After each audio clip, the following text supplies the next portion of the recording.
Good evening and welcome to Primetime News. I am Sandro Ferdinando. And I'm Nicola De Zoiza. We start off with a look at tonight's headlines. Prices of rice packs, hoppers and tea increased. Restaurant owners seek controlled price in the face of the price increase. Namal Kumar accepts there is no voice tape on the alleged assassination plot.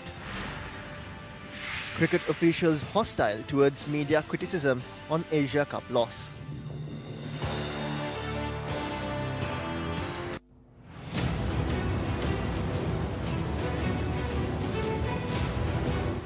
President Maithripala Sirisena, who is in New York for the 73rd United Nations General Assembly, has discussed a number of key matters with world leaders on the sidelines of the General Assembly. Newsfirst's Chaturanga Haparachi, who is in New York, reports.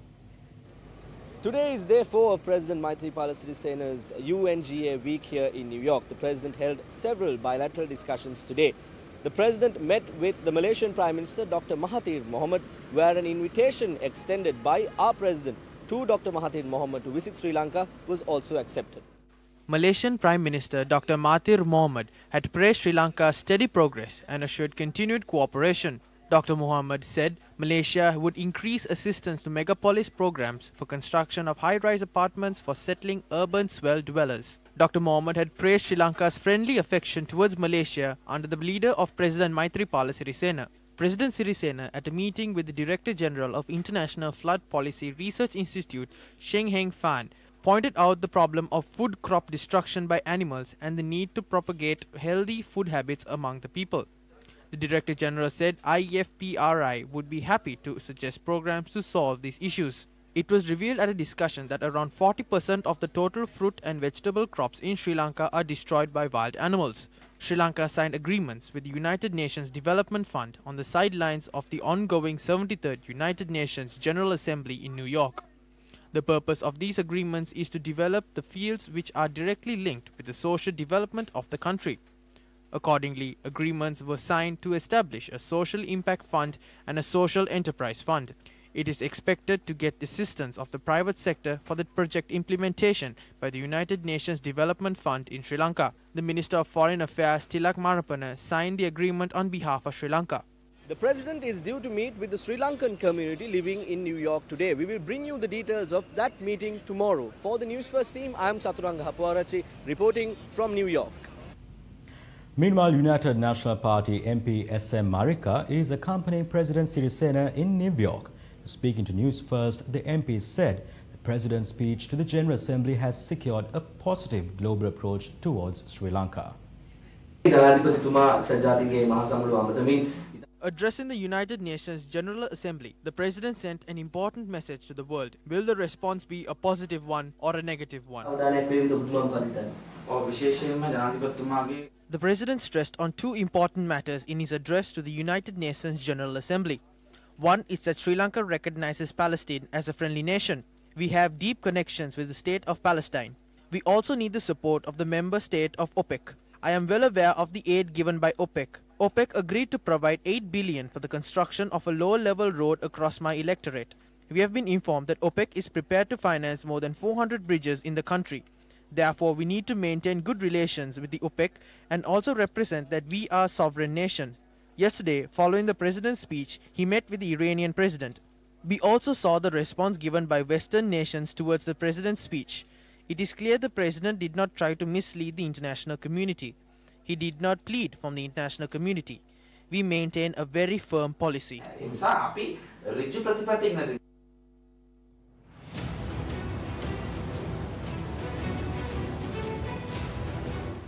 Meanwhile, farmers anticipating to start cultivation activities in the Maha season can expect favorable results during the next 3 months with the beginning of the northeastern winter monsoon season. South Asia Climate Outlook Forum was held for the 13th consecutive time today. Discussions about how the northeastern winter monsoon will affect the South Asian region was held. The northeastern winter monsoon season will affect Sri Lanka from October to November. Showers and thunder showers can be expected in the evenings during this period. Department of Meteorology says the country will experience 30% of rainfall during these 2 months from the annual rainfall. We are expecting rainfall to increase slightly more than the usual in October and November. The northern province will experience the usual rainfall. We will be able to engage in cultivation activities without a problem. Will Sri Lanka experience cyclones during November and December? Even if cyclones occur, we predict it will travel towards the west. We are not certain as to how this is going to affect, but we are sure that the cyclones will not negatively affect the country. There are two aspects to this. One can be strong winds and it will result in a disastrous situation. If it is a cyclone, we will receive rainfall, which means if we don't experience cyclones, we will not receive rainfall. We have witnessed certain instances during the recent past where extreme dry weather and extreme wet weather conditions were experienced simultaneously in different parts of the country. Agricultural scientists said this has adversely affected the cultivation in the Central Hills. Professor Buddhima Rambe of the Faculty of Agriculture at the University of Peradeniya said the increase in temperature during the night will affect the potato cultivation adversely. The All Island Restaurant Owners Association has stressed the need for a controlled price on rice packs, bread, tea and other food items in the face of the increasing prices of goods and services. According to the All Island Restaurant Owners Association, there are about 500,000 eateries operating across the island. They point out that the food items there are sold at various prices. The association states that the average retail price of a hopper is about 20 rupees, the retail price of a cup of tea is 25 rupees, and the average retail price of a packet of rice is above 150 rupees. Before personnel from the Consumer Affairs Authority, including its chairman, issue statements, we demand the introduction of a control price for the food items. We are ready to give rupees 15 for a hopper, 40 rupees for a cup of milk tea, and 140 rupees for a lunch packet as average retail prices within the country. After that, a lunch packet would cost the same in Colombo as well as in Polonnaruwa and Anuradhapura. Today onwards, the price of a hopper will be increased to 15 rupees. It will be available for 12 rupees as well as 15 rupees, but it cannot be sold for 20 rupees. The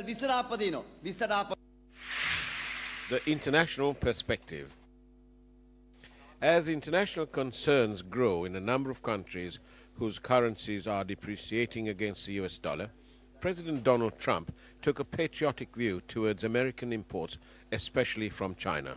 President Trump backed his proposed tariffs on Chinese imports by taking his America First policy to new heights. US imports from China, as our graph shows, amounts to a staggering $505.5 billion US dollars. Previously, US tariffs on Chinese imports amounted to $50 billion. Under the proposed new tariffs, that total now would be $250 billion. Quite simply put, President Donald Trump, although he heads the world's largest free market economy, has protected US industries and employment. By contrast, Chinese imports from the United States was United States dollars 129.9 billion and tariffs of just US dollars 50 billion previously.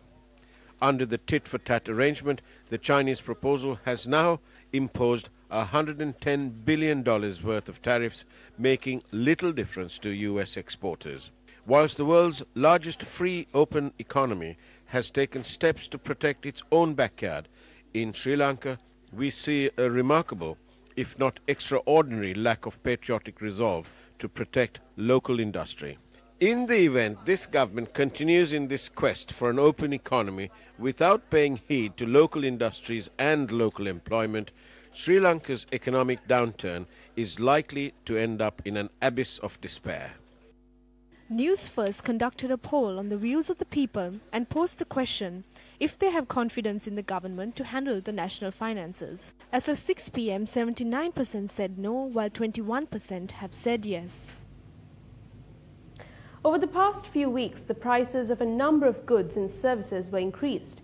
What impact has it caused on the general public, and what is the explanation given for this by experts? Newsfirst filed this report on the increasing cost of living. The price of a domestic gas cylinder was increased by 195 rupees. Due to the price hike of fuel since the 20th of this month, bus fares increased by a further 4% and the fees charged by school vans increased by 5%. In addition, the prices of food and drinks at restaurants will be increased in line with the gas price hike. News First spoke to several members of the public in the financial hub in Colombo for their thoughts. It's on the collapse. I don't know how they are going to revive it. We look forward for better response from the government, which I don't get. Right now there is no investment coming in to Sri Lanka. If you talk about stock market, people are taking money out from the stock market. Speaking to News First, Professor Sirimala Beratna explained why the situation is taking place in Sri Lanka. Using foreign reserves is not an option. Second option would be the import controls, and Sri Lanka is already categorized as not a conducive open economy for foreign investment and economic growth. So that in that case also Sri Lanka has very limited options to introduce further import controls. So it is also not an option. So which means actually if we allow the exchange rate to depreciate, we will achieve the same results that we expect through import controls through depreciating exchange rate. The complete discussion with Professor Srimal Aberatna will be out soon after the news on Hot Seat. Stay tuned. But moving on to more local news, now locals have once again protested against the proposed solid waste sanitary landfill disposal facility in Arawakalu. They staged a protest today as well when a group of journalists were taken onto the site for an inspection tour. The area selected for the construction of the proposed facility is one with abandoned pits of limestones which had been used for decades to excavate lime for the Sri Lanka Cement Corporation. According to the proposed project, an exchange centre of garbage transferred from Colombo would be constructed in Kelaniya and then it would be loaded into a train. The train journey of 165 kilometers will end in the proposed solid waste sanitary landfill disposal facility in Arawakalu, Puttalam. Daily 1,200 metric tons of waste is being transported and 600 metric tons of waste will be carried via a single train journey. 1.4 million metric tons of limestone is extracted annually for cement production, and the objective of moving the garbage to the site is to fill the abandoned pits. Approval was obtained for the construction based on the reports of the Central Environmental Authority and the Northwestern Environment Authority. According to contract assessment of the company that is undertaking the contract, a facility needs to be constructed to facilitate 600 metric tons of garbage. Thereafter, in 11 months, the project will be completed. We have already ordered the train engines to carry the 600 metric tons of garbage under the first phase. From Kelaniya to Arawakalu, we will be able to transport 1,200 metric tons of waste daily. However, protests are taking place against this project.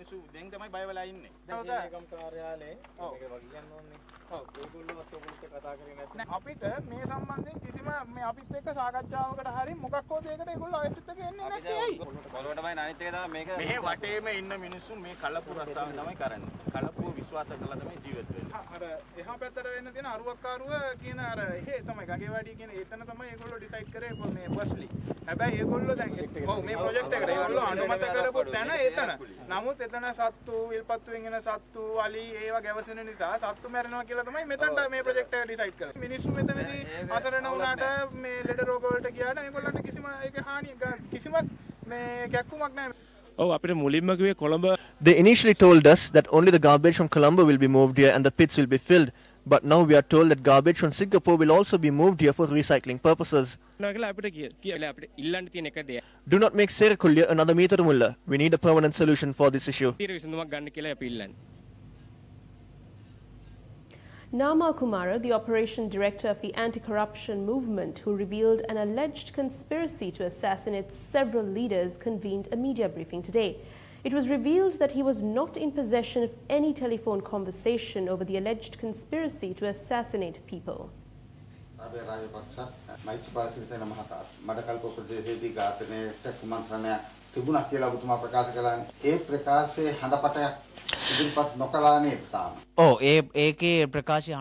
Yes, a voice recording was not released because once when I spoke to him, I told him that a person called Prabhat wanted to meet me. It was related to a meeting with Nalaka and I assumed the reason was he heard something wrong about me. Then Nalaka asked why I allowed Dan Prasad to listen in on our conversations.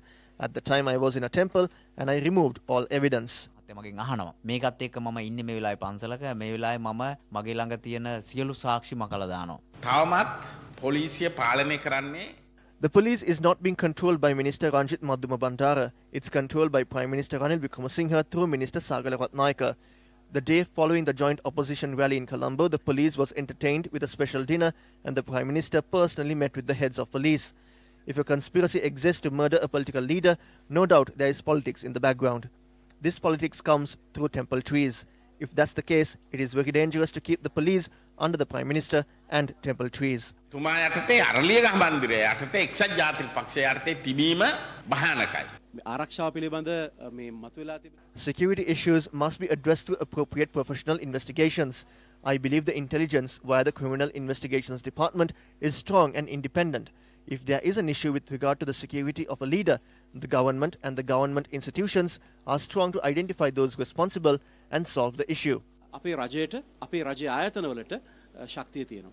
Fourth Magistrate Lanka Jaratna today ordered DIG Nalaka De Silva, who was in charge of the Terrorist Investigation Division, to visit the government analyst at 10 a.m. tomorrow and provide a sample of his voice. Court instructed the CID to inform the government analyst and Nalaka De Silva of the order that was issued. The Indian national, who was in connection with Namal Kumara, the operation director of the anti-corruption movement, was produced before the fourth magistrate today as well. The Indian national, identified as Thomas, was arrested by the CID and is being detained for 3 months based on the orders given by the Secretary of Defence. The fourth magistrate today ordered for the Indian national to be directed to a psychiatrist and an evaluation report be produced in court.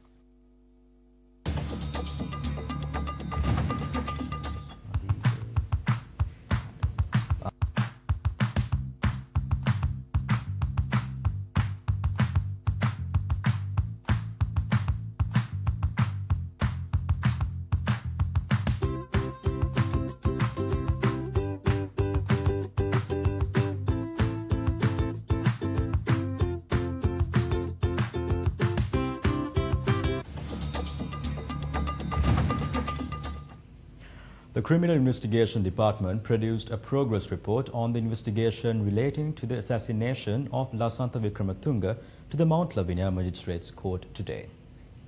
The Criminal Investigations Department informed court today that statements were recorded with regard to the murder from the late Lasantha Wickrematunge's wife, daughter and brother who are currently residing in Australia. The CID also informed court that statements were recorded from the former Secretary of Defence Gotabaya Rajapaksa as well as former Commander of the Army Field Marshal Sarath Fonseca. Former IP Thissa Sugathapala, who was remanded over the murder and released on bail, former DIG Prasanna Nanayakkara and a former officer of the Sri Lanka Army, Premanandu Dalgama, were present in court today as well. Former IP Thissa Sugathapala, who was remanded over the murder and released on bail, former DIG Prasanna Nanayakkara and a former officer of the Sri Lanka Army, Senanandu Dalgama, were present in court today as well. The CID informed court that they have launched an investigation into the alleged death threats received by Thissa Sugathapala. Mount Lavinia Chief Magistrate Mohammed Mihail ordered the case to be postponed to the 17th of January 2019. The beneficial owner of Perpetual Treasuries Limited, Arjun Aloysius, and its CEO, Kasun Palisena, were remanded until the 11th of October by the 4th Magistrates Court today. The case was taken up before 4th Magistrate Lanka Jaratna this afternoon. Court today granted permission to the chairman of Perpetual Group, Jeffrey Joseph Aloysius, to travel to Singapore from the 29th of September to the 15th of October. The Right to Information Commission says a flaw in the RTI Act is the inability to obtain the information from political parties on their financial transactions. The Centre for Policy Alternatives released a report on the right to information today. The main objective of this study was to evaluate, investigate and identify weaknesses of the practical procedures stipulated in the RTI Act for public authorities and to make recommendations to strengthen the people's right to information. In addition, the study shed light on the attitudes of officers in public authorities regarding RTI and the practical difficulties faced by citizens in seeking of information under the Act. In responding to requests for information, some public authorities have responded in a hostile manner, which would have a negative effect on the promotion of citizens' rights. The report says since the words that are used by the public authorities are a direct reflection and related to the attitudes of the institution or the relevant official, when responding, the communication should not be made in a way to undermine the citizenry, but conducted in a manner that will continue to promote the right, which will achieve the intended objective of the Act to create a culture of transparency of information. The report highlighted that 68 of the 203 public institutions failed to respond within the 14-day period given to the public authorities to provide their first response. Information is sought from public institutions. These institutions must meet the level of the NGOs, but it has not transpired. The law does not cover the aspect of ascertaining the information from political parties as to how they generate their funds. There are methods adopted in other countries. This is a shortcoming we have today. Aruna Roy is an Indian social activist known for her efforts to fight corruption and promote government transparency. Speaking at a discussion today, she spoke on the importance of right to information. The right to information law is real democracy because it asks for a share in everything. Share in decision making, share in information seeking, is share in governance. So fundamentally it's asking for both transparency and accountability of a phenomenal nature. And this book is actually the history of ordinary people who are always sidelined because they are never featured by anybody. Awards go to people who are highly profiled, like me or others who speak English in India and who are visible to the media. But actually, do I do everything? Certainly not. I interpret and I bring to you all what's being done, but I am not the only person. However much we have fought with people who give awards, they still pick out single individuals. This entire book, which is a celebration of the collective, has unexpectedly done extremely well. I thought it would be relegated to the sidelines and no one would read this book, but it's done extremely well in India because it reinforces the fact that all of us can contribute to democracy, that all of us can contribute to the nation, and we can contribute positively. An event was launched yesterday to celebrate the launch of Voices of Peace, a book authored by Sar Kabir that aims to strengthen and support peace and reconciliation processes in Sri Lanka.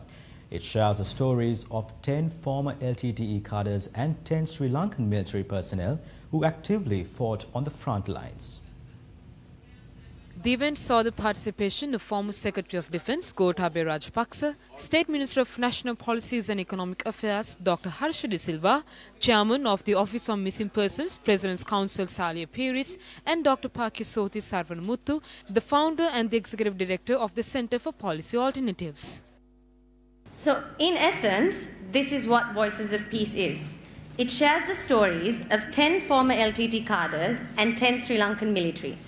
It provides a platform for the affected but mostly unheard voices of the conflict, a space that we try to give them ownership of the peace process, a space that we listen to them rather than talk about them. And we also try to show a balanced narrative of both sides. The 128th Udagamman Concept Village, constructed under the Samata Sevena Udagammana program, was declared open today by Minister of Housing and Construction Sajid Premadasa. The new village has been named as the Narada Nahimi village. The village, which comprises of 26 houses, was constructed at a cost of 32.8 million rupees. The village consists of basic infrastructure including access to clean drinking water, electricity, access roads and internal roads. Concurrent to this event, 252 families were gifted with Visiri housing loans, spectacles and self-employment kits. Isn't it the pride of the country when you gift a plot of land to a family that is landless? Isn't it patriotism when you build a house on it for them? Being affectionate to your country is loving your country. Who does your country love? The citizens. The Udagammana program is the #1 program where patriotism is highlighted. There are 21 million people living in this country. They are intelligent but are left helpless. We will not label anyone, and you are aware of my policy. I work properly and I bring everyone close. Do not think of obtaining benefits while being lazy. I will not allow that.